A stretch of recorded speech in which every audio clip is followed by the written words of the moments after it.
Oh, can you hand me a chart? Oh, You're gonna knock all the phones off.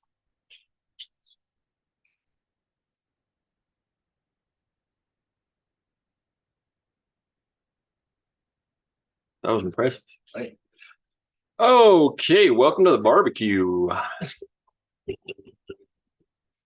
Ready. Welcome to the barbecue. Welcome to the Himalayas.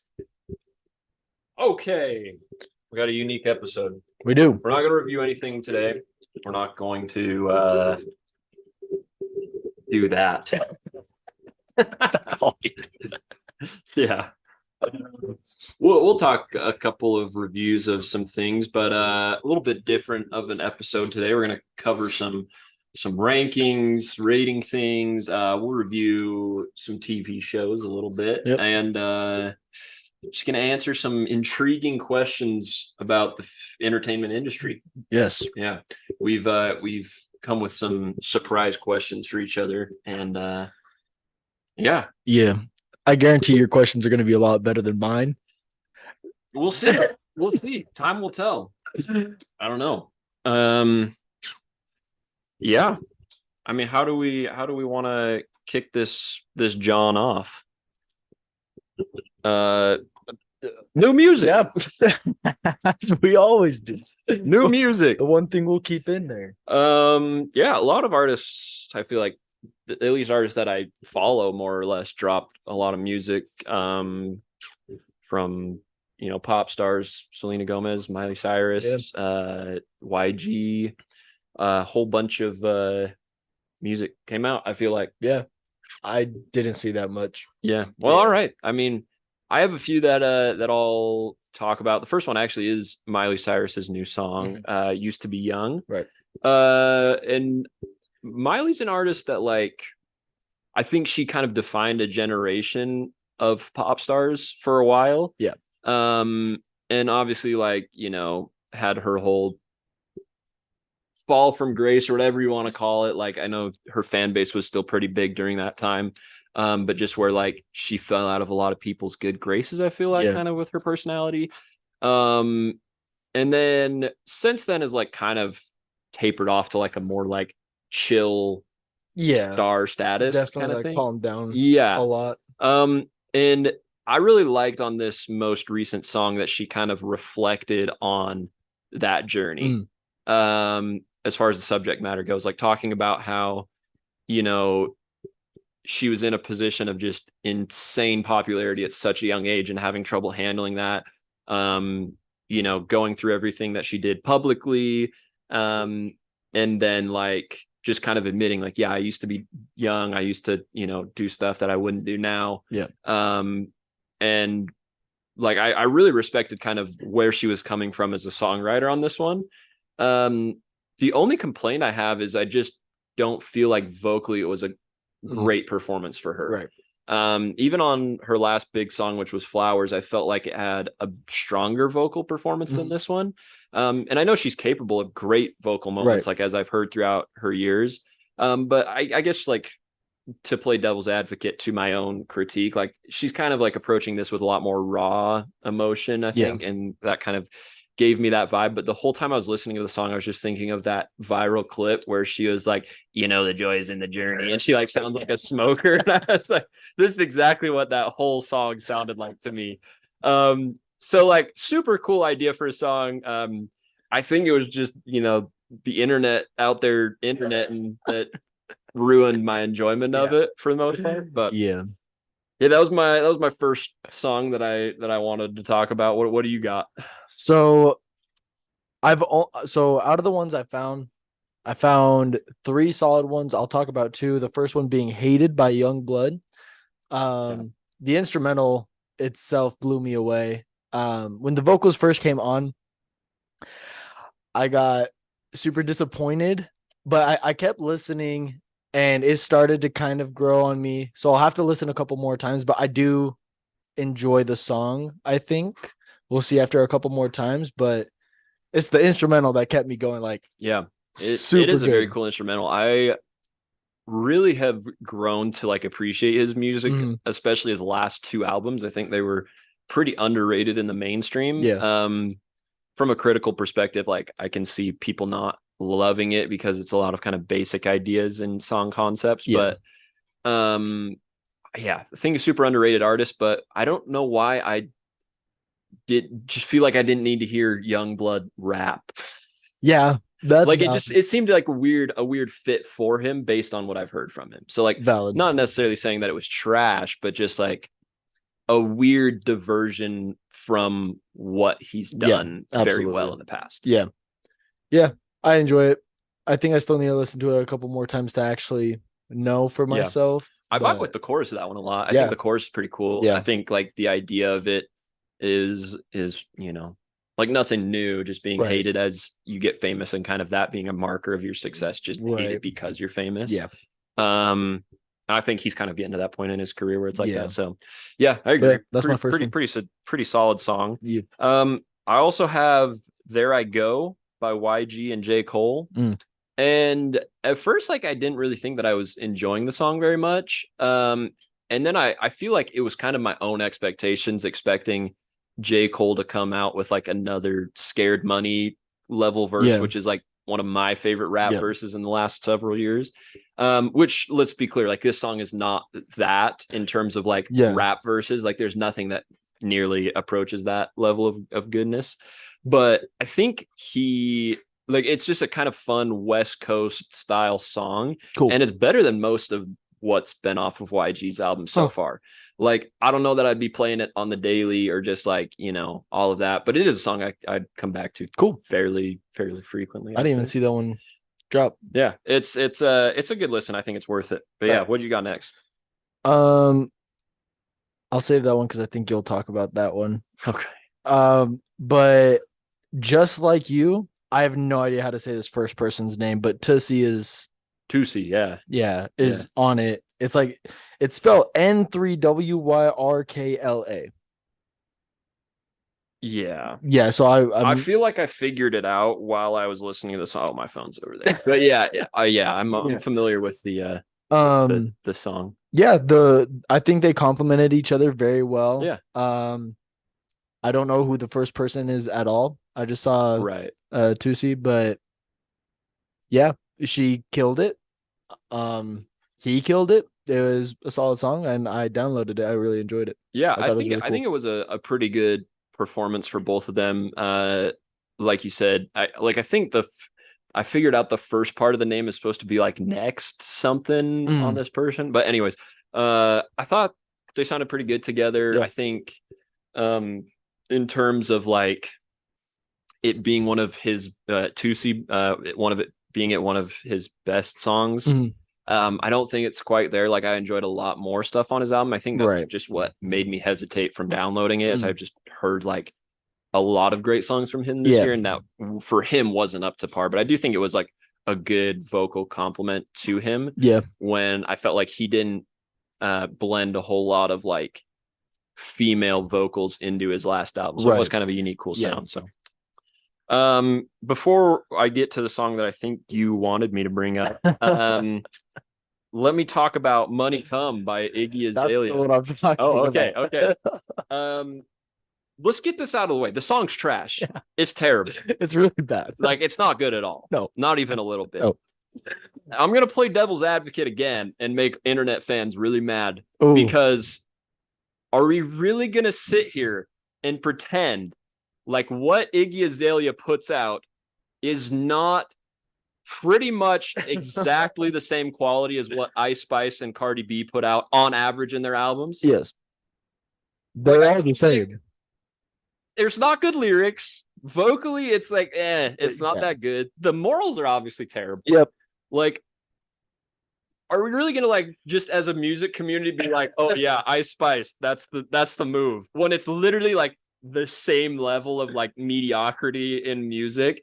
And I will say Cardi B, I think, has much higher highs than Iggy Azalea. Oh, absolutely. Well, let's not forget that Fancy was like what everyone was playing like for an entire year. Yeah. Right. And even like Black Widow with the Rita Ora feature, not inherently a bad song if you're coming to like pop rap. I get like it's not a great rap song, but like Yeah. are we just gonna forget that those highs existed and then say like Ice Spice, like everything she puts out is great? Because let's be honest, it's pretty much like even kill with what this last song is. I'm pretty sure the song that got Ice Spice famous is something that goes like, give it a dra, give it bra. Like just kept doing rah.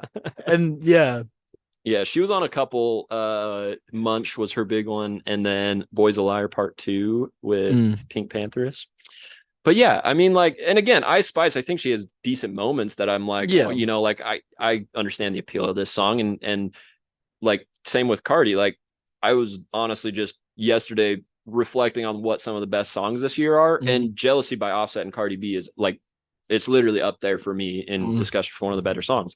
But yeah, I just think it's hilarious. Like everyone's just dumping on Iggy Azalea's music quality, and I'm like, it's Ice Spice. Well, yeah, it's like different, but they're the same. Yeah. So, anyways, hate me, internet, if you will. That's just my take. I was thinking about it after listening to it. You know the scene in The Office where Pam gives Creed 2 pictures and is like, find the difference. And she goes, they're the same picture. Yeah. That's what I'm going to do. And then put Iggy and Ice Spice. It literally feels like if you would have replaced the name with Ice Spice, like vocally, it's like they have different voices. But if you're just talking in terms of quality, I wouldn't be able to tell the difference. Yeah, no. Yeah. So maybe I'm an idiot, but that's just what I think. No, you're not. Don't worry. I also have here We Should Get Married by Dan and Shay. Because this is like a group that we've disagreed on. And like while I see where a lot of people's enjoyment of the group comes from, I'm not like a big fan of Dan and Shay. Yeah, did you listen to this? I didn't. We Should Get Married? Okay. So when I know somebody's coming out with an album, I try not to listen to all of the singles. Yeah, just get kind of a little bit of a feel. Right, like I'll listen to like one or two, like max I'll go 3, but so I only I decided not to listen. Okay. I'll just wait for the fair album. enough. Yeah, I listened to this one, and again, like listening through, I understand the appeal, but it sounds like a throwaway from the band Train from like 2012. You remember that group? Yeah, I still listen to some of their songs. Yeah. Like Drive By? Yeah, like Drive By, you know, what is it? 1,000 Ways to Say Goodbye. Is that the other one? 100 Ways to say, whatever that song's called. A certain number. It literally sounds like a song that they recorded and were like, this isn't good enough to be on the album. And most of Train's albums suck. Like, that's literally what it sounds like vocally and instrumentally. I was like, this is just a Train song that they re-recorded. And vocally, it's almost identical. So, watch, that's the fan base that's gonna get you. No, I think Dan and Shay fans are all just like Train. mellow. Wait, what? Train. They're gonna come out of nowhere and get you. Get me? Yeah. That may happen. I could see them having a big underground following that just still stands by the music. But yeah, that's interesting. Dan and Shay fans seem like they're just super mellow, beach vibey kind of people that probably don't really care what everyone else thinks of their music. Probably which not. Mad respect. Yeah. So, that's the crazy. last, anyways, the last new music that I wanted to talk about, just because I don't think we'll do a review on it, and not because it doesn't deserve it, just because I think it's kind of straightforward, is Zach Bryan's new album, his self-titled project that just dropped.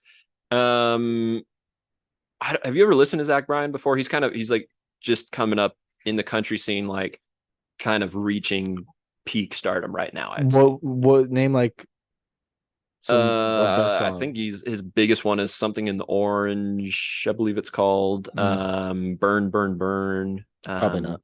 Anyways, maybe he has a good one called Dawns, I think. I can't remember if it's Dawn or Dawns, but it came out a little while ago. Anyways, super famous. Like, he's selling out big arenas around the country right now. And the reason I just don't think we'll review this isn't because I said, I don't think it's because he's not deserving, because he's a big artist right now. Yeah. But I just think the music's very straightforward. In my mind, when I was listening to the album, I kind of was like, this album's a lot like Cornbread. It's Southern, right? Southern country, album. The ingredients are pretty straightforward. Like, you're not getting anything surprising or out of the norm. It's like very homegrown, gives you like this DIY kind of feel. Is everybody gonna love it? No, like not everybody loves cornbread, but like, somebody, like if someone didn't like cornbread and they showed up to someone's house and like, oh, grandma's in the kitchen baking some cornbread, you're not gonna walk in and be like, that's disgusting, you're an idiot, grandma. Like nobody's gonna do that, right? But so I think that's kind of like the feeling I get with this album. Like a lot of people are, may not enjoy the sound of it because it is very like rustic, homegrown, DIY kind of feel. But I think like just in terms of seeing the vision of what he's going for, like the subject matter that he talks about, it's all just very like relatable and like agreeable things. Like he's doesn't seem like a very controversial music figure. Like just in his lyricism, I think he is one of the few celebrities that's very in touch with like the common person. Yeah. You know what I mean? And so I think like that's kind of the perspective that I got on this album. I respect a ton what he was doing lyrically with it, like storytelling wise, going through a divorce and just talking about pain and like fear and life and all these different subjects. He talks about them very eloquently and relatably. I didn't love vocally his performance on the album. I think he's had better vocal performances for me. But again, like I understand the appeal of something like that if you do enjoy more rustic, unrefined vocals. But like I said, I think I've heard better vocal moments from him. But there was a few songs on the album that I enjoyed quite a bit and kept. So cool. I love your analogies. The most random thing I've ever heard, but they fit very nicely. Good. Yeah, I think that wraps up new music for me. Do you have any new music you want to talk about? No. Okay. As far as songs that I've been listening to this week, a couple of throwbacks and one newer song that I wanted to shout out. First one is U2's With or Without You. Super fun, I guess not fun, but like enjoyable, mellow, soft rock song. Okay. It was on a TV show that I was just rewatching again. And I just love the instrumental. I love the vocal approach to it. I really enjoy that one a lot. So yeah, wanted to shout that one out. Another one, kind of similar vibe, is Let It Be by the Beatles, but particularly the album version. There's two differences between the single and the album, or there's differences between it, and the main being the guitar solo is different on the single version. It's very, I don't want to say bland, but very mild. Like it's not a very intense solo.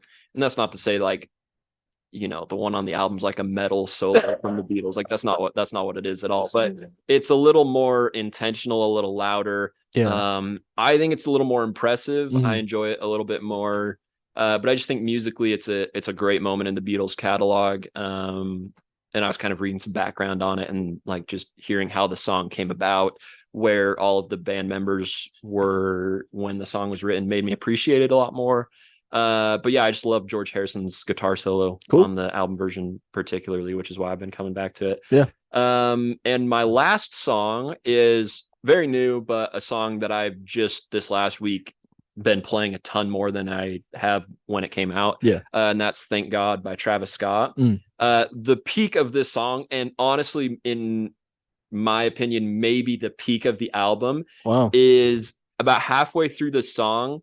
It's after I think the second chorus, the instrumental kind of builds, and then there's this big like zoom sound spaceship type esque thing. Yeah. And then it like shuts the instrumental down right at the end of it, and then they come in with this cinematic violin, and then the drums kick back in, and like he starts rapping over that beat. That transition, like spaceship to violin thing, is the craziest part on this album. I'm convinced it's so cool. Only Travis Scott, I think, could pull that off. I don't know if that's true. I think there's a couple artists, but you get the point. It's very impressive, very cool part of the album. So those are my songs. Dope. Oh, what I got today for some, and this isn't even just in the last week. I've just been coming back to the song a lot for absolutely no reason. It's not incredible writing, but it's a fun song, and that would be "Sucker for Pain" off the Suicide Squad movie. Yeah. I don't know, it's not like I wouldn't call it fun because it's enjoyable. Yeah, like it's good music. I don't know. Yeah, it fits the tone of the movie very well. Right. Which I love. Everybody comes with great verses. There's not a verse that I don't like, which is hard when you have 4 different rappers on a song. Yeah, I listen to that song frequently these days. Yeah. Just for no reason, actually. I say this in the most respectful way possible, but it's kind of like the Walmart version of Forever by Drake and Kanye. Because it's like absolutely. And I love all the artists on it, but like it's Wiz Khalifa, right? Logic, Imagine Dragons, well, and then Wayne. And Wayne, I guess Wayne's, Wayne's Wayne, but like, Wayne was in his peak at Forever and like wasn't quite in his peak in 2016 or whenever that movie came out. And it's kind of like they all bring very good verses. Like again, very enjoyable song, but like they're kind of like, I guess, the junior version of what those artists were. And it's like it's hard to say that like without it sounding disrespectful, but I really don't mean it disrespectfully because it's a great song. It's kind of funny to me. Like it was such a big collab at the time. Like it reminded me of that big collab, but I was like, these artists are kind of like, well, and maybe it's just because they're so inspired by the artists before them. But you got the varsity team, and then here's the JV. Exactly. Yeah, and nothing's wrong with JV. Yeah, if you want to suck. No, I'm just kidding. Just kidding. The second song I have is Throwback, "Kiss Me Through the Phone" by Soulja Boy. Soulja Boy, tell him? Yes. I don't That's know my wife's favorite song. No, it's not, but she likes it. It's so fun. Like I'll just jam out whenever. Soldier. Yeah.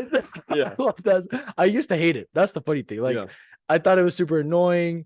But then there was some random TikTok video. I sent it to you.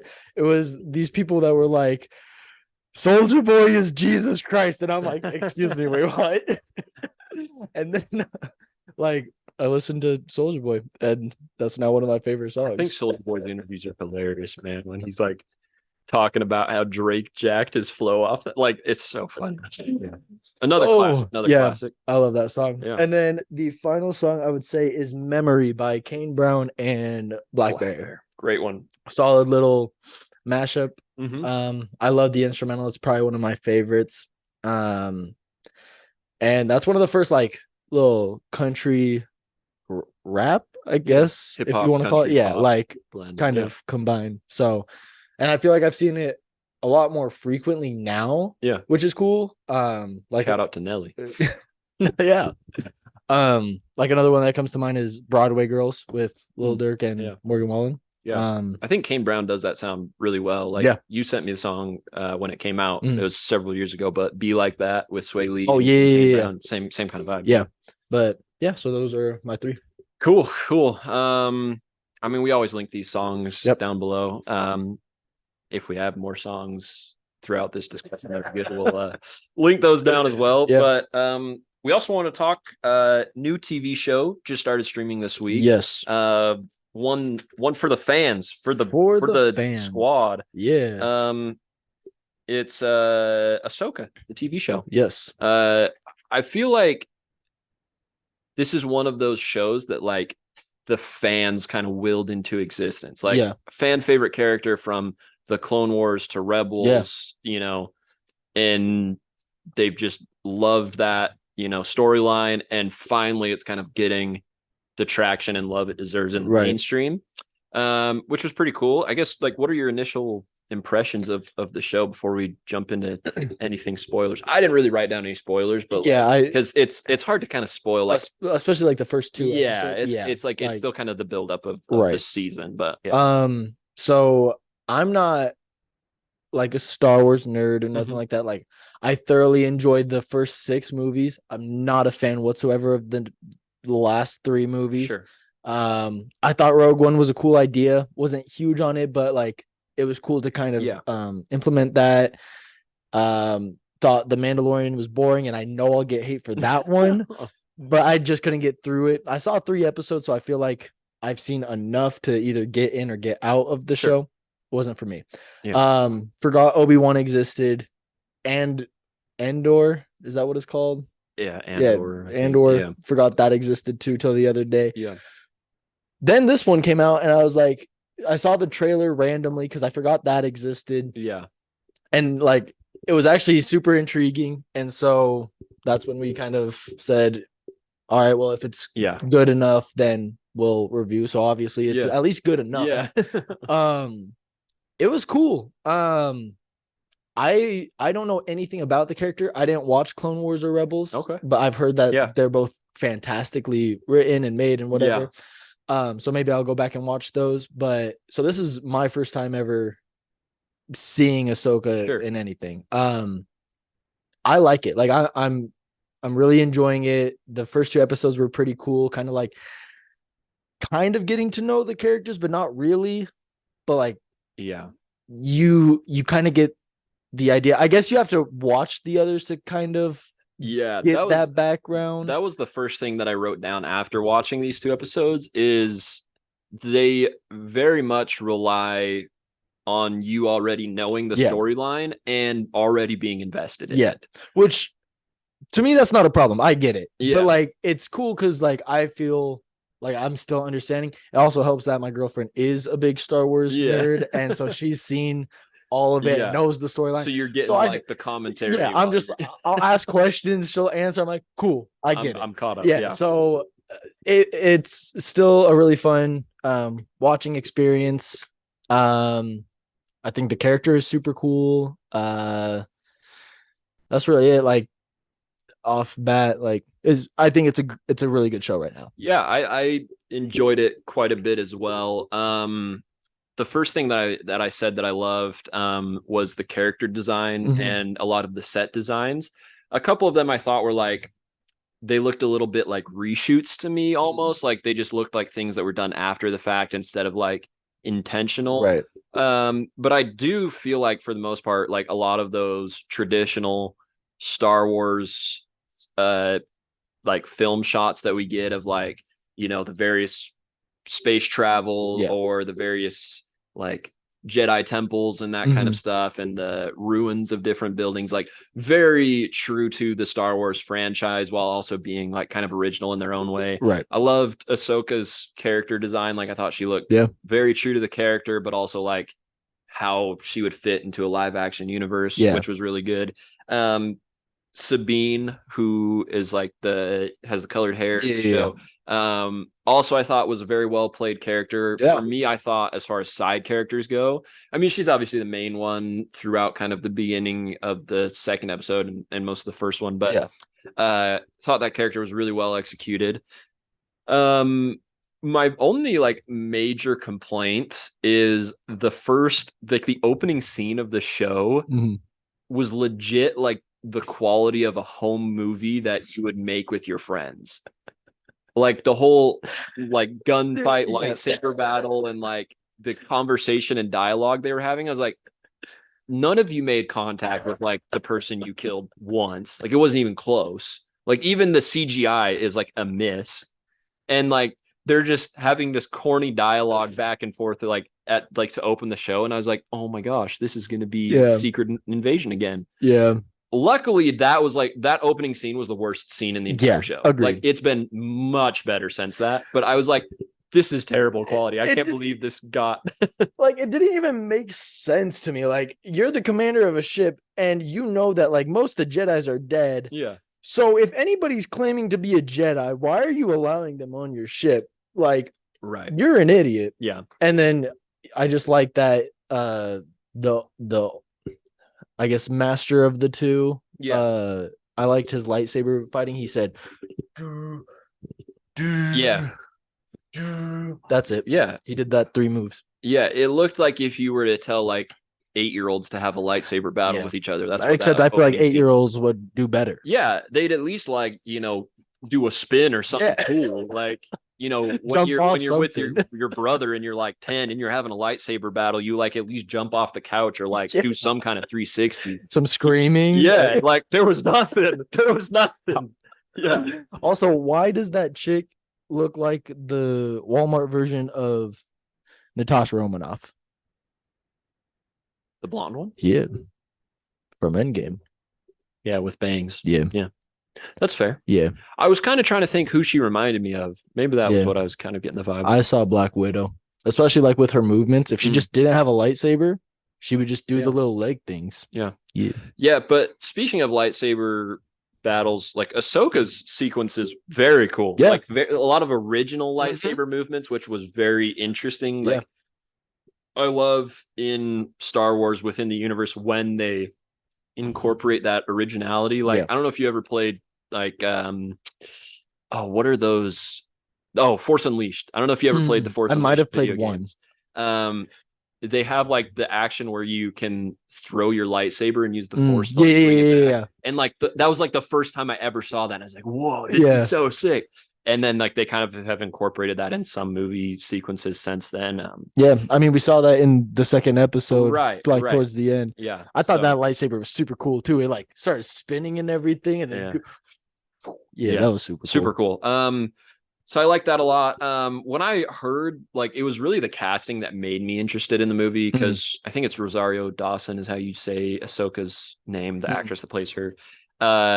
She plays a couple of characters that I love in other shows and other movies. Right. Claire Temple from Daredevil being one of them.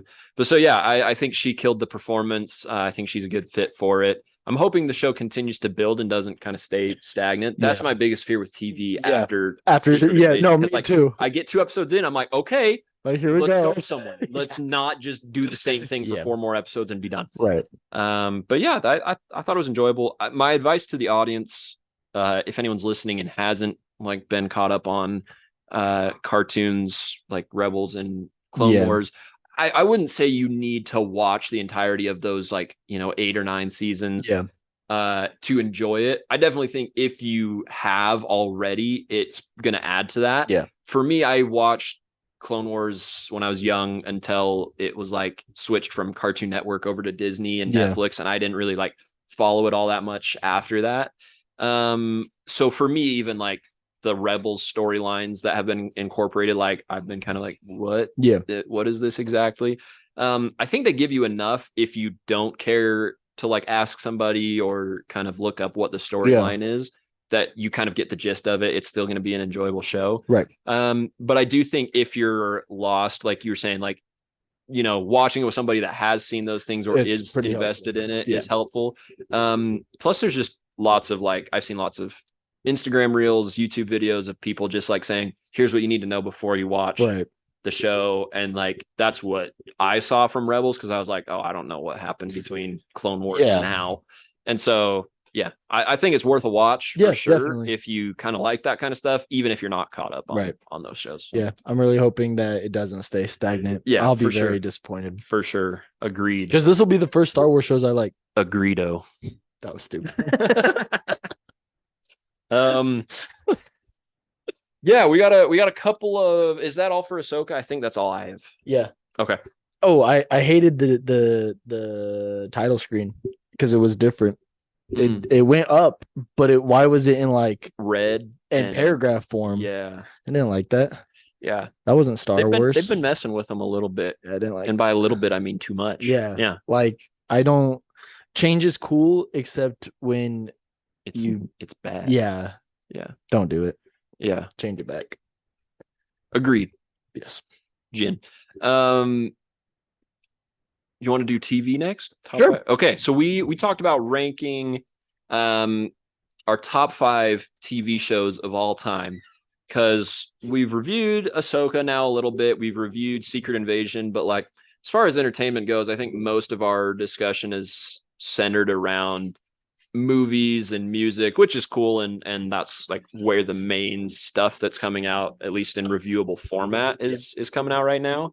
But yeah, I wanted to like kind of talk about this, see what kind of TV shows we find ourselves enjoying. So do you want to go through your list worst to best, or do you want me to go first?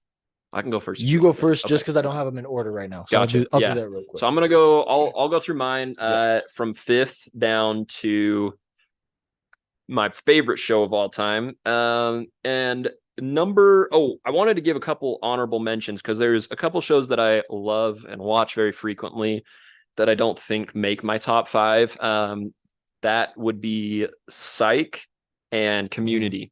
Both great shows, absolutely hilarious, spectacular casts, like 2 of the best casts in TV that I've ever seen. The main reason I didn't put those in is because I think Community has some very cringy moments because they take a lot of risks, which is good. Yes. And it pays off a lot in the show. There are some cringy moments and storylines throughout it, though.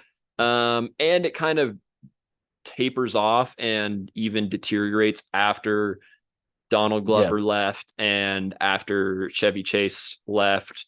Understand why both of them left and agree with it. But like at that point, I think it would have been better to just let's cut off the show. You know, even Jeff's graduating at this point. Like, let's just move on from the show at that point. I can't wait for the movie. Yeah, I'm excited for it. Yeah. But yeah, so that's an honorable mention. Psych is similar.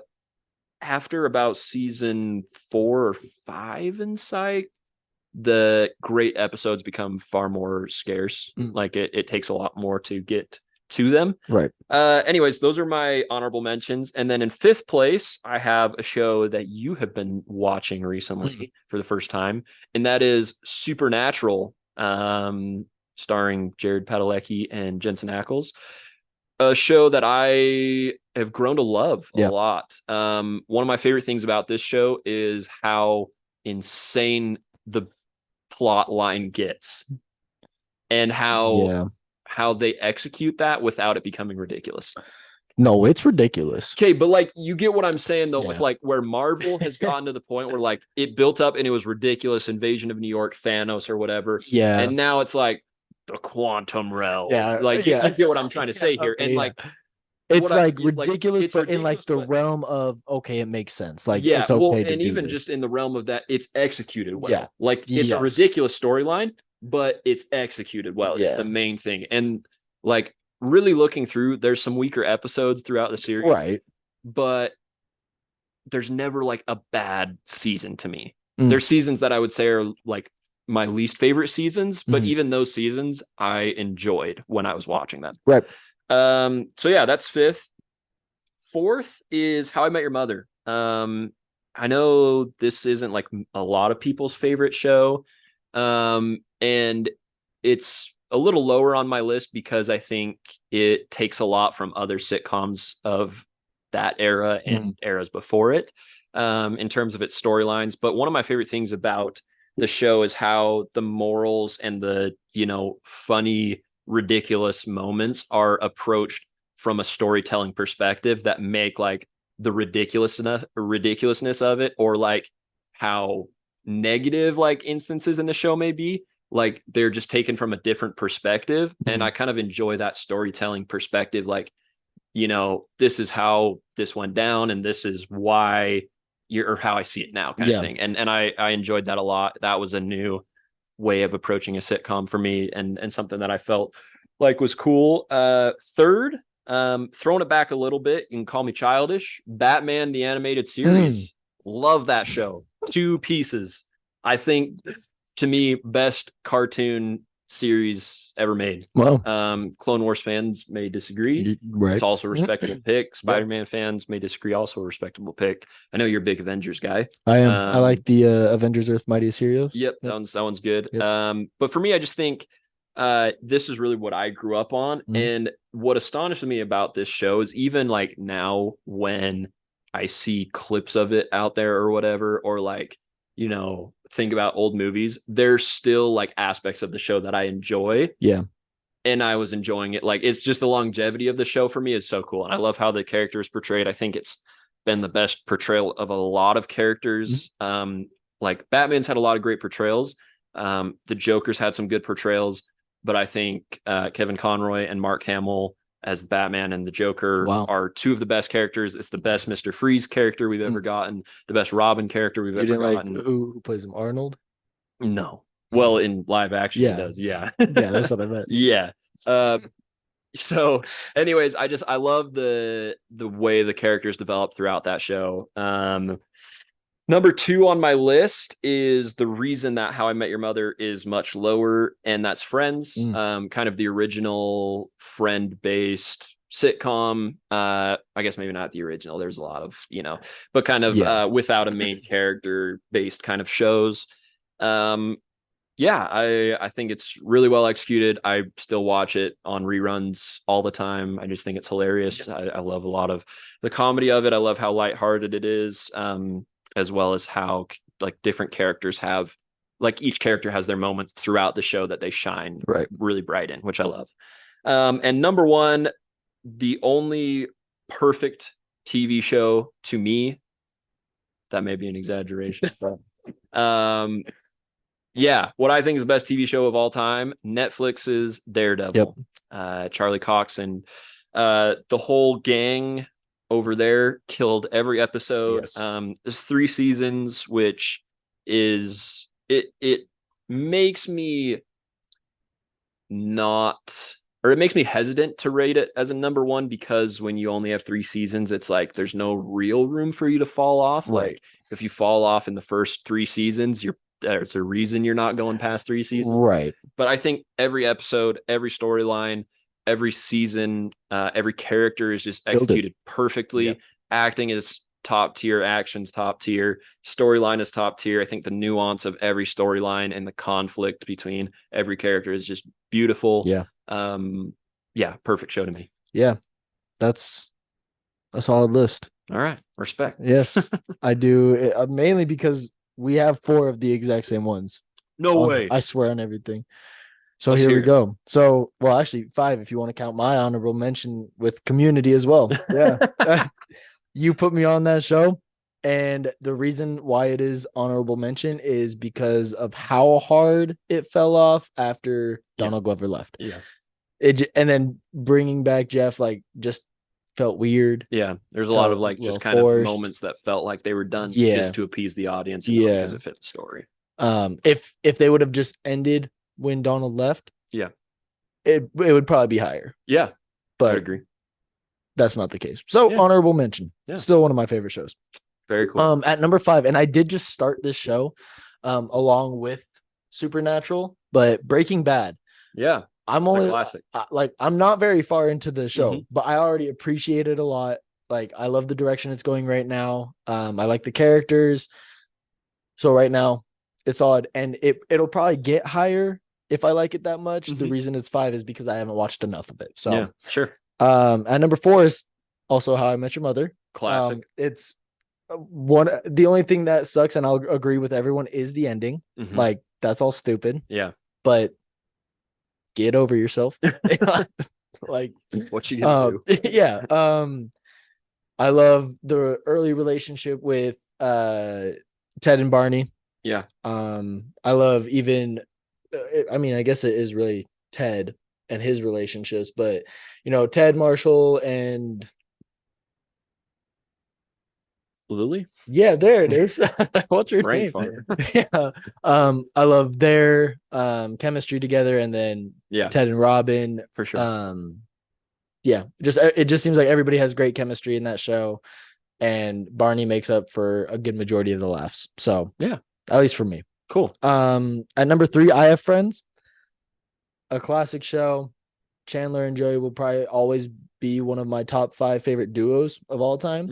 You can't go wrong with them. For sure. It's just, it actually almost made me cry when Joey moved out of the apartment. I was very sad. But love the show. Before you move on from Friends, just something when you were mentioning that I thought of is, I think the brilliance, or part of the brilliance of the show, is how it gets around these moments that may come across cheesy by just perfectly timed and placed comedy. Like if you remember the storyline when Joey has a crush on Rachel and Ross is like freaked out by it because Ross and Rachel dated for so long and all of that. When they're having that super awkward, uncomfortable conversation, they have this thing where Joey gets out like this old bottle of liquor that's like watermelon flavored. And there's this whole like joke while that conversation's going on that like Ross thinks it's delicious, but like has to hide it because Joey thinks it's disgusting. And so like they're just the timing of some of the comedy and like how they place things like that to make those like awkward moments be less cheesy on a TV show, I think is just so underrated. Yeah. And I think laugh tracks are stupid. Yeah, it's hard to do well. Yeah, but it didn't feel like it was distracting most of the time. Like usually when the laugh tracks were going, I was probably laughing along. So I was probably listening to my laugh more than the laugh track. Yeah, so for sure. Yeah, so that's number 3. Number 2 is where I put Daredevil. And I don't disagree. It's an incredible show. I agree with every single thing that you said. It honestly makes me a little scared for the new Daredevil show reboot. Yeah, I don't even know if you want to call it a reboot. If they're calling everything canon and bringing everyone back, is that still a reboot? I don't know. I guess we'll see. I'm worried it's going to be a whole multiverse kind of thing. And it's going to be a different universe of Daredevil. That's my fear, is what it sucks because the reason why Daredevil got canceled is because all of the other Netflix superhero shows were doing really, really bad. Yeah. So they just canceled everything. Yeah. Which sucks. Yeah. Because I feel like Daredevil probably could have gotten not a lot better, but like continued to do very well. Super well. Yeah. Because, anyways, beautiful show. Right. Done very, very well. I'm putting Supernatural at 1 though. Already. It's the show is nuts, dude. Like I don't get it. No, I do get it. But it's like it's not supposed to be like a scary show or like whatever. But like it freaks me out sometimes. Yeah. And like my heart will be pumping and racing and like then I get like super attached to like Dean and Sam and like they're dead and then they're alive and then God is telling an angel, hey Dean, your brother might be evil now, like do something about it. And I'm just like, what is going on? But it all makes sense. They lined it up very perfectly. The first season, I'm not gonna lie, was probably like halfway through. It was getting hard to get through. A lot of them felt very repetitive, just different monsters. Right. But I think like once their dad came into play and like because the first season was Meg, if I'm not mistaken, right? Probably. I think it's Meg, and or like 1 and 2, something like that. Yeah, but it's right around. Oh, was it Meg or the Yellow-Eyed Demon? No, I think Yellow-Eyed was season 2, maybe. Second season. Okay, yeah, they're both right around. Right. Yeah. But anyways, like that's when it like storyline actually picked up. Yeah. Like we're actually getting to why their mom died, like who actually killed her. Yeah. And then like their dad dies, and now what are they gonna do? And that like that's a scary part because it could have went very bad for the show in general. Yeah. Because like they're trying to find their dad to like hunt this thing down, and now he's dead. Yeah. Now what do you do? Yeah. So it's cool that they were able to pick up right where they left off and like do what they're doing now. I'm only on season 4. So you got like 14 left. Yeah, I got a lot. Yeah. But it's amazing. I love the show. I love the characters. Sure. I love the storyline. So cool. Yeah. Awesome. Yeah, I think that wraps up TV. Yeah. I'm impressed that we had so many similar shows. Yeah. I thought there was going to be I thought there was going to be at least one Disney Plus Marvel show from you, to be honest. I thought Loki or Falcon and the Winter Soldier would have made it. That one, no. Okay. Like it's good, but no. But it just doesn't hold up. They're like to the rest of them for you. They're great for what they are, and I appreciate them more because the more Marvel TV shows that come out, the worse they get. So the better the first one. Right, absolutely. But yeah, I don't know. Like, fair enough. I'm in agreement. So I've gotten to the point where like I'm seeing Marvel like on the bench, like I'm trying to see everything else. Yeah. So it's not the other way around anymore. Gotcha. Yeah. Fair enough. So we are going to get into some questions here for each other in a few minutes, but we wanted to kind of give I guess it's past halfway point in the year, Yeah. but kind of, mid-year-ish review or just recap of what the top 5 movies for us are right now. Yeah. So I guess we can do the same thing. I'll run through my 5 and then you can run through yours. 5th for me is a toss-up right now. I had to write 2 down. Because I'd like to see both of these again before I make definitive decisions. Yeah. And that's between it's the only 2 superhero movies on that's not true. It's the only 2 live action superhero movies on my list. And it's Guardians of the Galaxy 3 and The Flash. And this one's hard for me because I think The Flash was both overrated and underrated. I think when it came out and people were toting it as like, this is the best superhero movie ever made, whatever, and then people saw it and they were like, no, this movie's trash. Yeah. I felt like I came away from it saying like, no, it's not trash, but it's a far cry from the best superhero movie that's ever been made.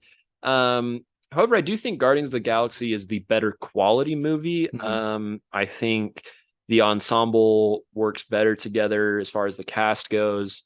I think the protagonists give a little bit stronger performances. Yeah. The biggest hesitation for me is I think the Flash's plot developed better.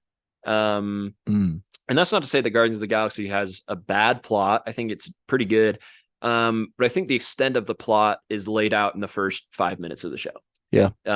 You watch the first 5 minutes and you understand, okay, they're going to, be trying to save Rocket. And at the end, they're going to save Rocket. And that's kind of like the first 5 minutes. And it's like, okay, that's what I'm going to get out of the rest of the show. And, you obviously have some side details and everything that are important and add to it for sure. But I think the Flash's plot develops and explores a lot more nuance and depth than Guardians of the Galaxy does. I can agree with that. Is why I value that a lot. So I want to see both of those before I rank one above the other, but they're right up there together. 4th is Creed 3, directed by and starring Michael B. Jordan. I think it's the weakest of the Creed movies, but I still think it has a lot of merit. I think in terms of morals and story depth, it is the deepest and the most intriguing of all of the Rocky franchise, which I think is very cool. I like the diversion from traditional sport filming for the movie to incorporate some anime style, some, more theatrics as opposed to just kind of brawling in sports TV. Right. So anyways, those I praise it for those things, but again, I do think it's the worst out of the Creeds. But yeah, an admirable movie that I put it 4th. 3rd is Mission Impossible, the new one. I just saw this recently and it might be the best Mission Impossible to me. I'm a big Ghost Protocol fan. I think that one's great, but I think the storyline here is infinitely more complex. I think it's very pertinent and scary, to be honest with you. Like, it's intimidating to watch and be like, it feels very real. It feels very real. Excuse me for my voice crack. But it's a very interesting plot. The action is incredible. Tom Cruise is an absolute maniac. Quickly climbing my ladder of greatest action movie actors of all time. Wow. 2nd is one of the most underrated biopics I've ever seen, and that is Air, about the obviously Air Jordan story with Nike. I think it is just underrated in terms that I think we've seen a lot of these great biopics being about Queen or about Elvis getting Oscar nominations and getting a ton of mainstream attention and praise. And if this one doesn't get that mainstream attention and praise that those ones have been getting, I think it's a big miss for movies. Absolutely. Because it's so well executed. It's such an interesting approach to the storyline. It's not a biopic about Michael Jordan, which is the obvious thing to do. It's not a biopic about even Phil Knight, which is the obvious thing to do. It's about Sonny, the guy who was like just the sports marketer for Nike, for basketball, which like is a story that not many people know, but really saved Nike as a wide sports company to now being the biggest basketball company when they were about to go out of business. So super crazy, super great story. Genius idea. Yeah. Like whoever like whoever made the movie or the idea or the call. Ben Affleck and Matt Oh, Damon. they were the ones I that think thought they it up. headed it. I believe it. They Geniuses. may not have come up with like the idea for the story. Right. I do think it was directed by Ben Affleck. Yeah, they're geniuses. Super cool. Like super cool. that's a hard find. I Yeah. feel like because I feel like everything's been done in movies at this point. Literally Sure. everything's been Sure. done. Yeah. So to find a little gold in a coal pile is very very impressive. So yeah, for sure. And then number one, this movie's like I hesitated to put it at number one when it came out because I didn't want to be like, oh, recency bias. Like, it's number two. Yeah. That's kind of what I did. But like the more it resonates with me, the more I compare it to my other top three.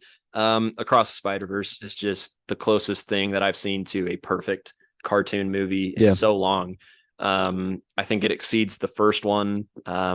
To be honest, I think the first one's very good and obviously redefined the genre. But I think in terms of plot development and character development, this one's even better. Yeah. I love the soundtrack. It's up there with some of my, one of my favorite albums of the year. It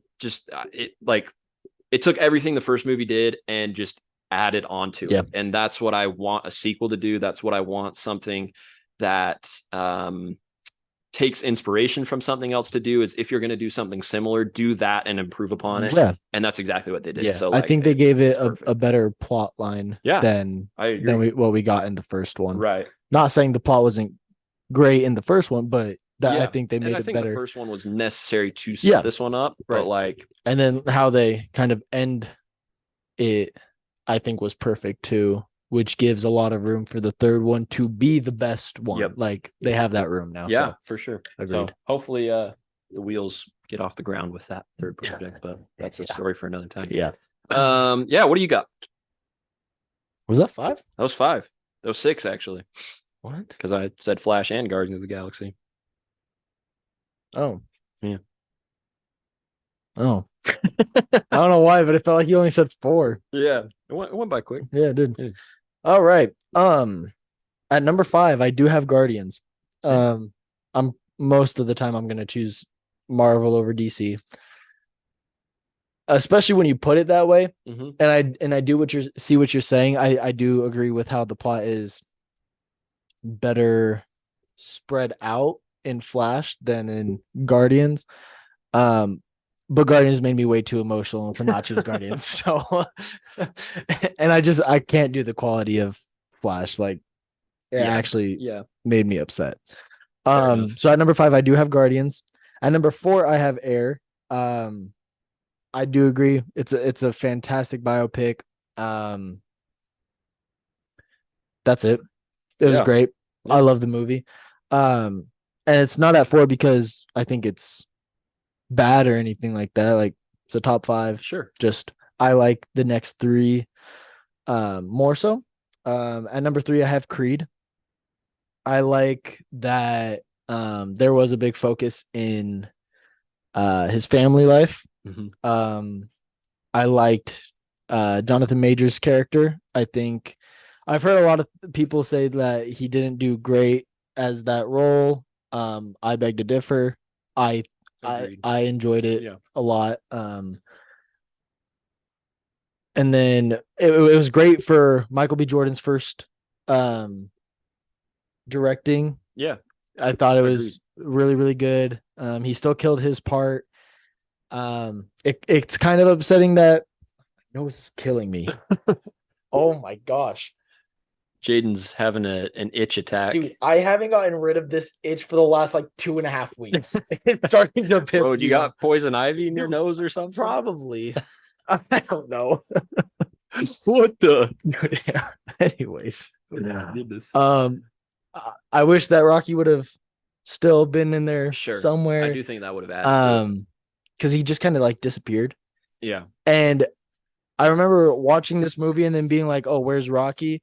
And then I forgot how the first 2 movies were. And so I was like, did he die of the cancer? Or like, did he live? Like, I don't remember. So I went back and rewatched and no, he's very much alive. Yeah, no, he's like, just not in it. Yeah, just kind of weird. But, yeah.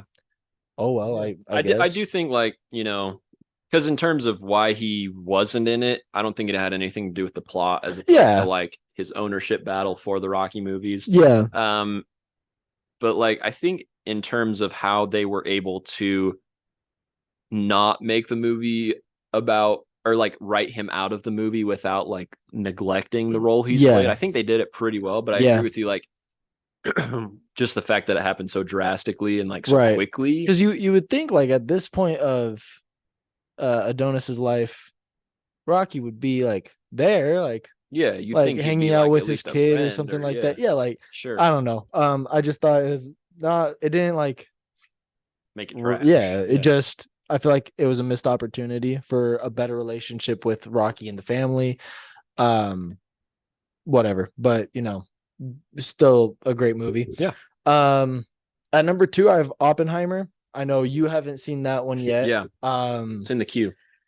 It's good. I'm not gonna say it's enjoyable, which is weird to say because how is a movie in your top 5? You say it's good, but it's not enjoyable. Yeah.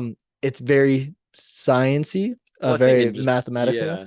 The story, I think, implies that it's not going to be an enjoyable watch. It was very, very interesting, and I think it was probably the best Robert Downey Jr. Part I've ever seen. Really? Yeah, like better than Iron Man, dude. I think so. Better than Sherlock Holmes. I didn't see any of the Sherlocks. Okay, so yes. Well, I think Iron Man was better than Sherlock Holmes. So if that answers that question, okay, cool. Yeah, like, and maybe I'm overreacting right now, but I don't know, man. Like, yeah, I'm excited to see it. It's one that I've been looking forward to for a while, and with needing 3.5 hours to watch a movie, sometimes it takes a minute to get the time to do that. Yeah, no, it was a lengthy watch. Yeah. But yeah, it was super, super interesting. Yeah, it was super cool. Yeah. That's probably the extent I can say. Sweet. Not even like for spoilers or anything, just it was a really good movie. I mean, spoiler, they figure out how to detonate an atomic bomb if you didn't know. That's a good point. At my number 1, it's Spider-Verse. It's boo, that's basic. Boo. I'm just kidding. For shame. I don't know. You're right. It's one of the best cartoon movies, if not to me, like it might be the best cartoon movie. The animation style we've already seen from the new Ninja Turtles movie. It's how big of a role this one played with future developments. I think the voice actors are fantastic. Yeah. The plot was amazing. Even with knowing how much I know with like the behind the scenes and like the hours and the work and the effort that was put in made me appreciate it even more. Yeah.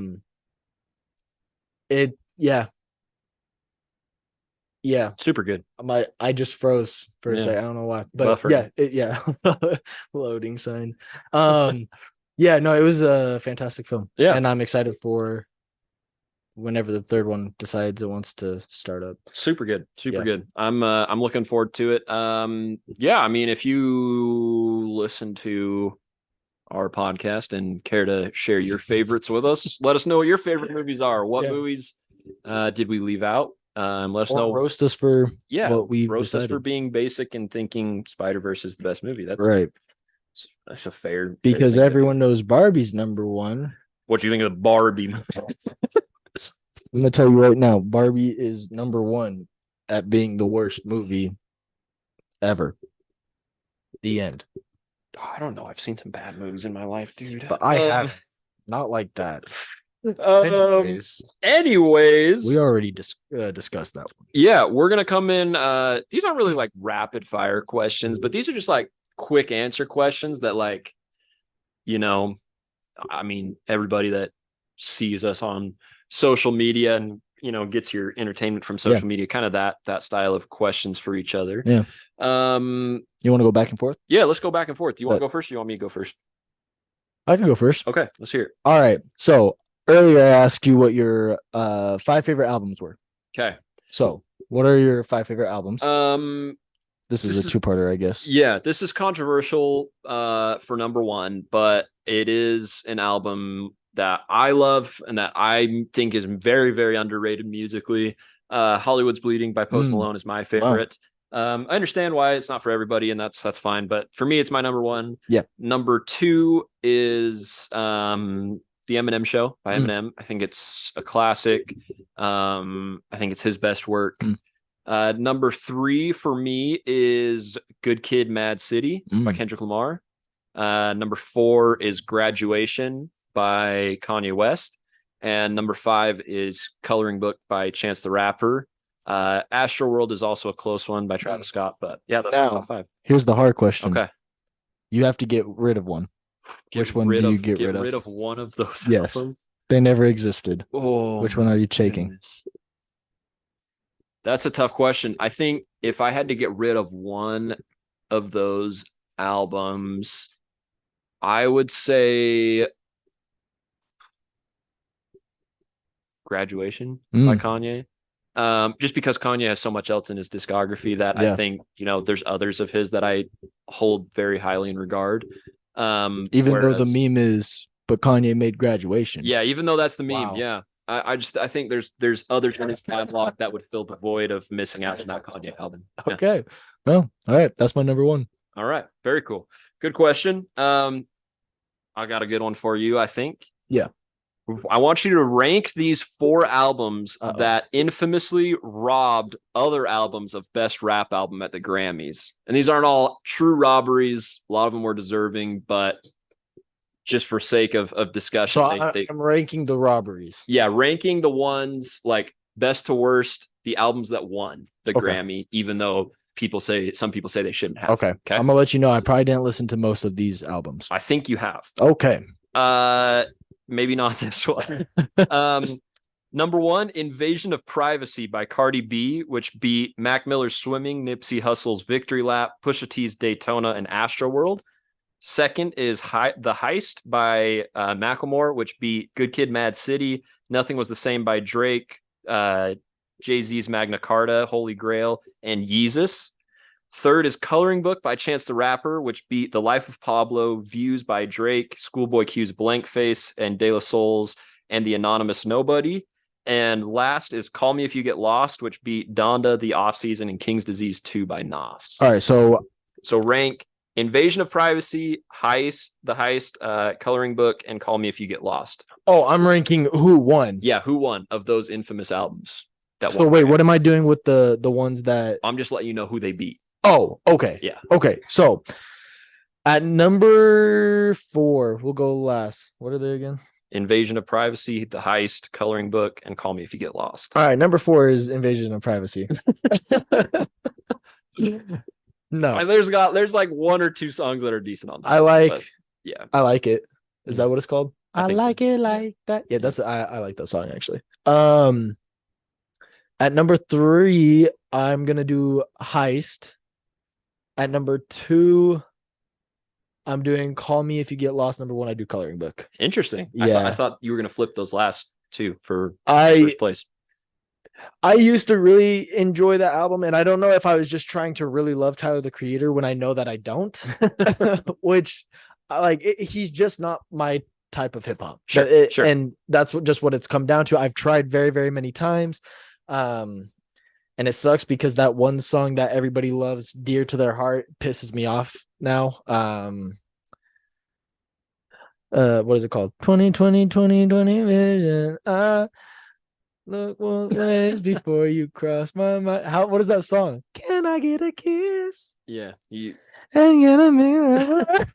Whatever that song is pisses me off because of how overplayed it is. Anyway, there's no disrespect to Tyler. I think he's hilarious and great as a person. Sure. And I can respect his music. I do think that album was better than Heist and Invasion of Privacy. Yeah. I don't even think it should have won Album of the Year. But as I listen through, I've just been removing songs from my playlists that were on that album just because it's just not my vibe. Come back to it. But Coloring Book, I listened to more recently. Yeah. I listened to it actually for the first time this year. right? That's the one that you Yeah. sent me. Yeah. Mhm. And even though it's another one of those albums that isn't like really for me, Yeah. I can appreciate how different and experimental it was. And I do still come back to a couple of those tracks. So cool. Yeah. All right. All right. Question number 2. Is a long one. So I'll save that one for last. Okay. So if you were to choose 3 artists to make a hit song, who would they be? You have one for the chorus, first verse, second verse. Chorus, I'll go with the master of hip hop hooks. I'll go with Post Malone for that one. I think whenever you get Post Malone on a hook, he's guaranteed to do it pretty well. As far as verses go, I'll go with first verse, give me J. Cole on it. And second verse, this is where it gets dicey. But I'm going to go with I don't know who to do for this one. Got so many artists going. For the second verse, give me. Let's make it interesting. Give me Mac Miller on the second. Yeah. That is interesting. I think it's a unique pick. blend. Yeah, I think they could do something fun together. The three of them. It would either be super fun or super cringy. Well, no, I was gonna say like super in depth. Like you have to think really deep. Super angsty. Yeah. Yeah. Yeah. Good choices though. I like that mashup. Yeah.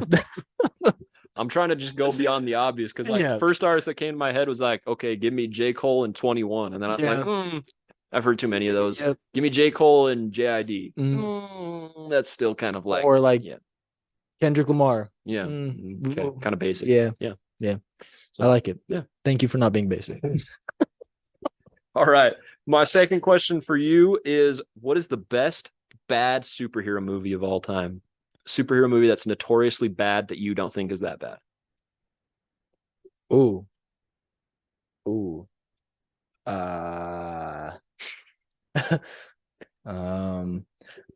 I'll give you 2. Okay. Either the first Captain America. This one isn't really a superhero movie. I don't think the first Suicide Squad movie is that as bad as people say it is. That's fair. Yeah. Yeah. I understand why people say Captain America is bad. It's a war movie that's not actually real. So it's a little slower. Yeah. I get it. Sure. But I think it's, I like it. Yeah. Respectable picks. Yeah. Cool. All right. What you got for me? All right. Number 3.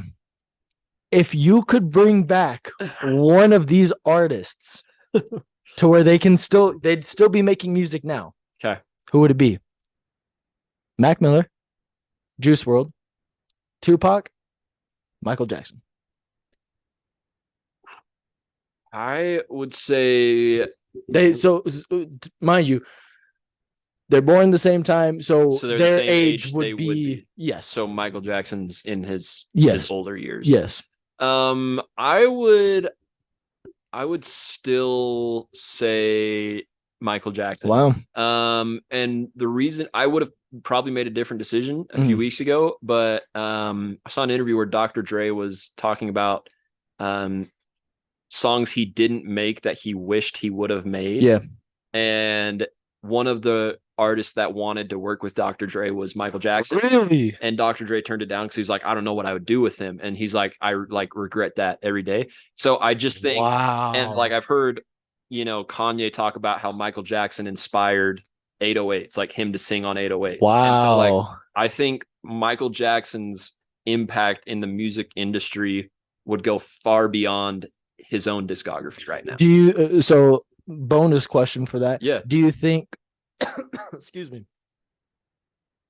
Do you think his impact would be the same if he were still alive? Yeah, I think so. Because I think his impact was the same when he was alive. And I don't think he would have put out anything like egregiously trash in terms of albums or songs that would make people, not like him. Yeah. I thought you would go with Michael Jackson. Yeah. That's it. Yeah. I mean, he's the biggest star of those names, right. which is fair. But Cool. yeah. Third question. Who are the top 3 funniest rappers? Oh no. And not just like they're funny people, their music's hilarious. Who are your top 3? Oh crap. Their music is funny. Number 1, I'm choosing what's Ski Mask the Slump God. He's just ridiculous. Okay. Like just flat out ridiculous. At number 2, I'm gonna go Lil Dicky. I've just heard too many freestyles from him, especially of like lately. Yeah. Also just ridiculous. Like I don't know how he comes up with it. They're good, but it's comedy. Oh, number 3 is probably gonna be a little bit underrated. I'm going with Mac Miller. Yeah. He has a couple pretty. He's got some good comedy. Yeah. It's also really hard to come up with the top of my head. Yeah. 3 of them. Those are pretty good answers though. For off the top I of your appreciate head. it. Yeah. Because I don't know who else I would even probably choose. You got like Childish Gambino's got some funny. Childish is good. Eminem's got some funny I'm not bars. choosing him. Ye's got some funny bars. Jack Harlow. No, he's just corny. JPEG Mafia. That's a good JPEG Mafia's got a song called Jack Harlow Combo Meal. That in and of itself is hilarious. I'll give him an honorable mention to JPEG Mafia. I love it. Because the titles themselves were hilarious. Where you get your Coke from?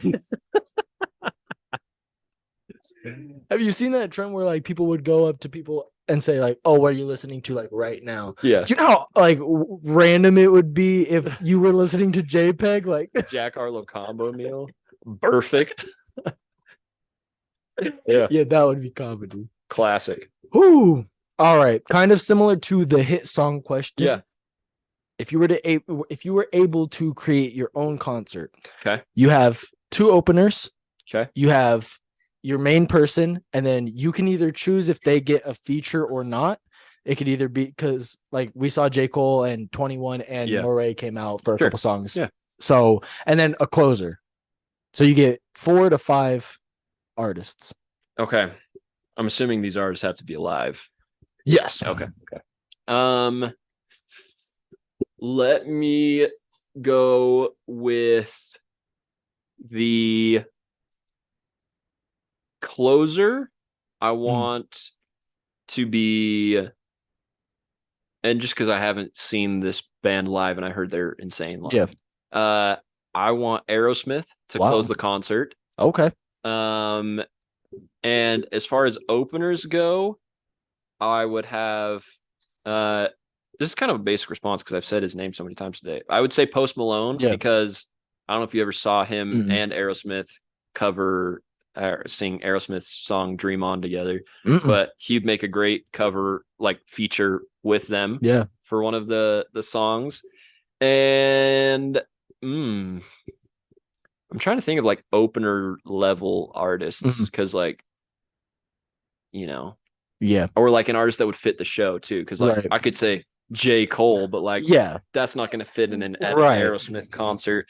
But if we're talking the stardom of Aerosmith as opposed to this band's stardom, give me Maroon 5 to open. Maroon 5 good choice. I think would be a good fit. I love their live music as well. So, kind of a basic concert, like basic white boy band music. You have one more.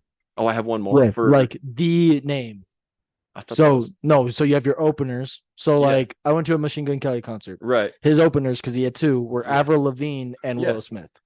But then it was Machine Gun Kelly's concert. Yeah. It's an Aerosmith concert. No, they're closing. Oh. I added a feature. There's an opener. Okay. And then you usually just have the concert and it's over. Yeah. And I added a closer. Oh, so who's closing out the? There's 2 main. Yeah. Okay, wait. So if I'm picking a closer, then I'll move Aerosmith to the beginning, main band that I'm there to see. Okay. And then the closer an artist that we, just to round out the rock and roll feel of the show, an artist that's up and coming. Give me Wolfgang Van Halen, Mammoth. Super cool. Yeah, I You think put on a cool rock concert. Yeah, I don't know why I went rock with it, but like a little pop hip hop flair with Maroon 5 and Post Malone, and then we're hard rocking throughout the rest of the evening with Aerosmith and Wolfgang Van Halen. Cool. Yeah, I dig it. All right, cool. My next question is: I want you to rank these 5 albums that went number 1 this year. So this year there's been like 10 number 1 albums. I picked the 5 biggest. Okay. And I want you to rank them. Okay. So the first one is SOS by SZA. Okay. The second one is One Thing at a Time by Morgan Wallen. Mm. The third one is Pink Tape by Lil Uzi Vert. Okay. The fourth one is Speak Now, Taylor's Version by Taylor Swift. Okay. And fifth is Utopia by Travis Scott. Okay. Ooh. Oh. At number 5, Speak Now, Taylor's Version. I have beef with Taylor fans forever now, and I've accepted it, and I love it. All right. So I'll keep it going. At number 4, I'm doing Pink Tapes, Lil Uzi Vert. At number 3, I'm doing SZA, SOS. At number 2, I'm doing Morgan Wallen, and then Travis Scott gets number 1. Cool. Yes. Good picks. Thank you. I'm not gonna lie, I did not really enjoy that album. Utopia? No, sorry, SZA's. Oh, yeah. I think Control's better, but that's just me. Yeah. Yeah. There were too many moments where I wasn't huge on her vocals. Like I've heard better. But then again, like on other songs, she did really, really good with her vocals. Yeah. A little inconsistent for your life. Yeah. Okay. I respect it. But I respect that number 1 a lot more than some of the other number 1s. Yeah. On there. Yeah. Yeah.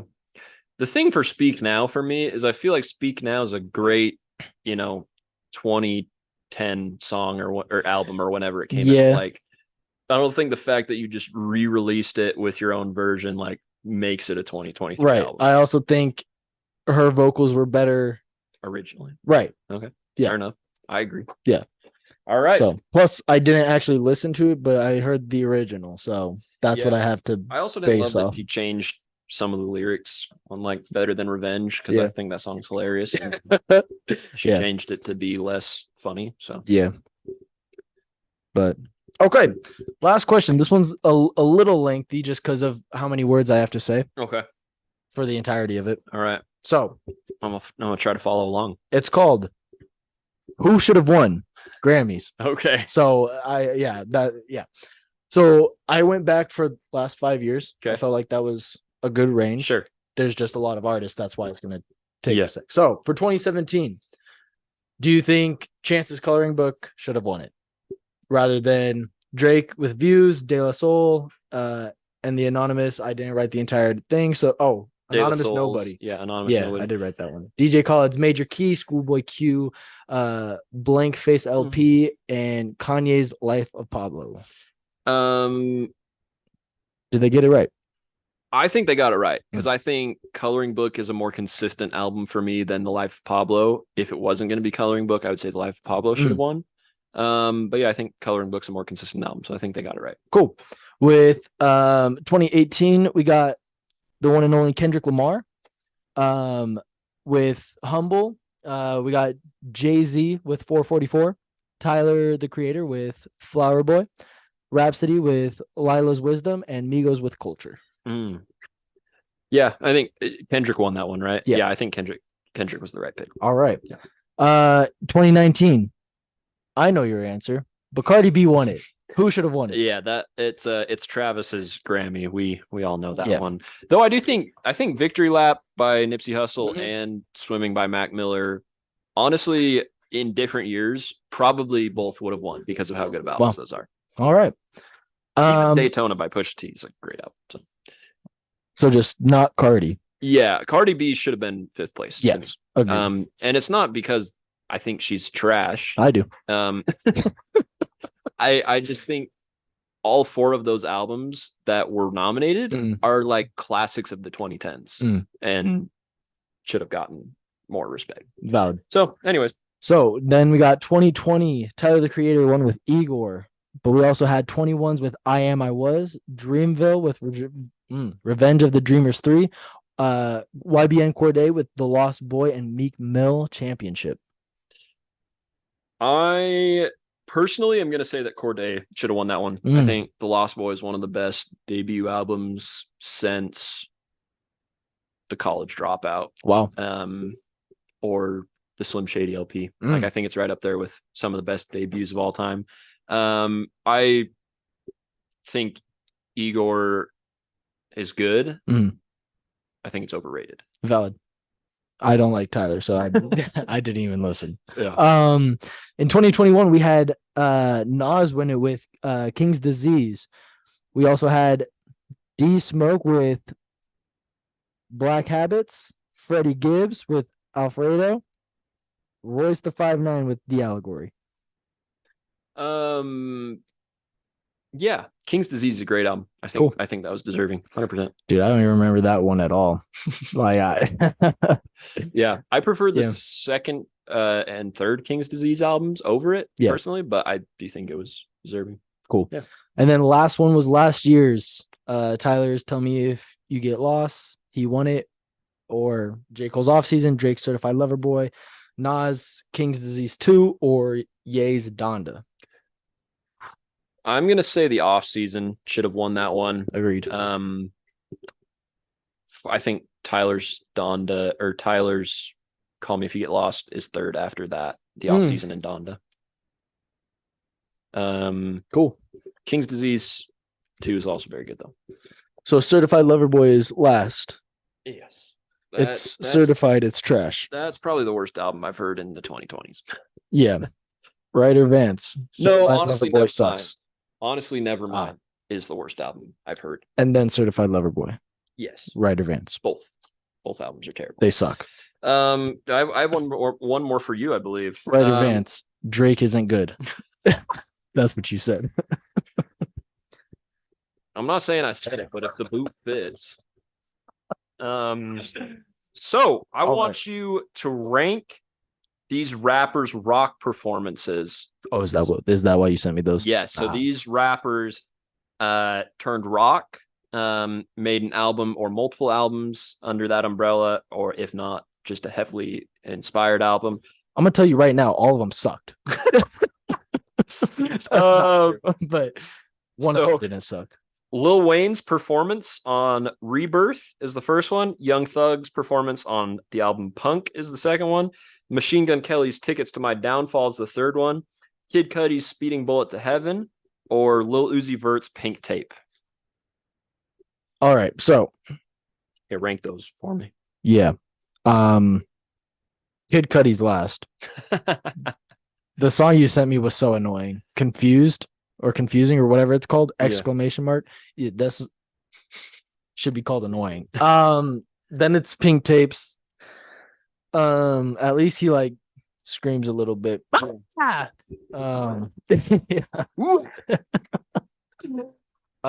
Pink Tapes is at 4. What were the other 3? Young Thug's Punk, Lil Wayne's Rebirth, and Machine Gun Kelly's Tickets to My Downfall. So I'm gonna go.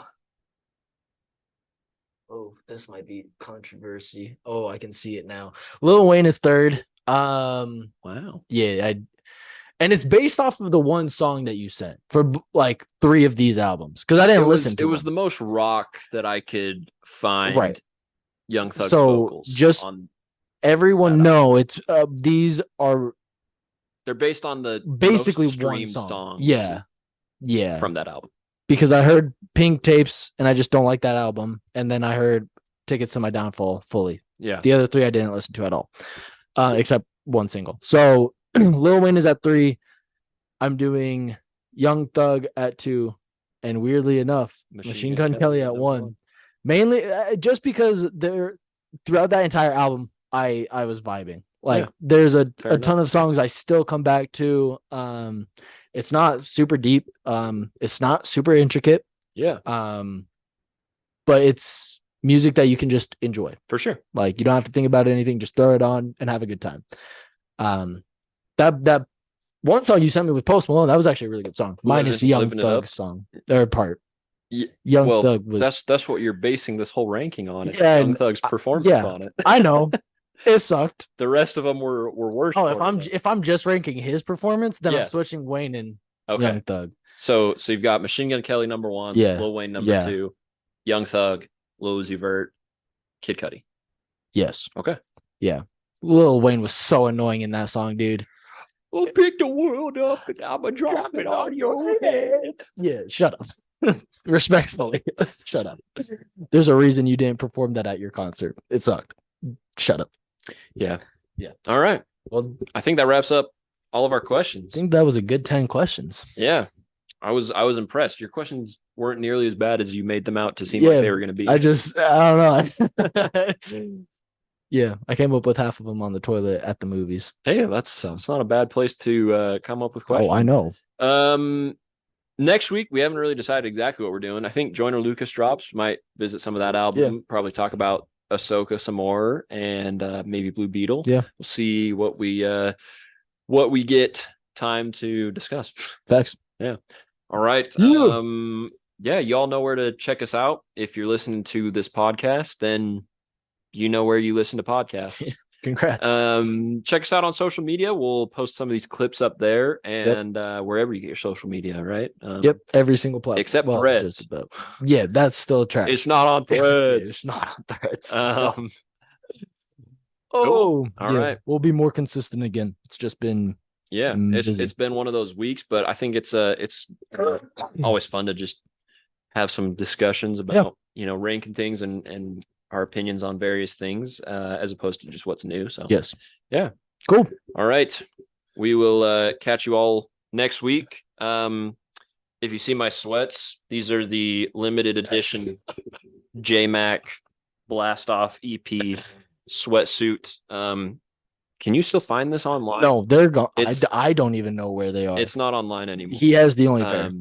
I have the only pair in existence, yeah. I guess. You also have the only hoodie, and then my sister has the only t-shirt. So it's cool. 1-on-1. Yeah. All 3 items. Let's go. Yeah. All right. Well, we'll catch you guys next week. Yes. As the French said, au revoir. Right? They said that.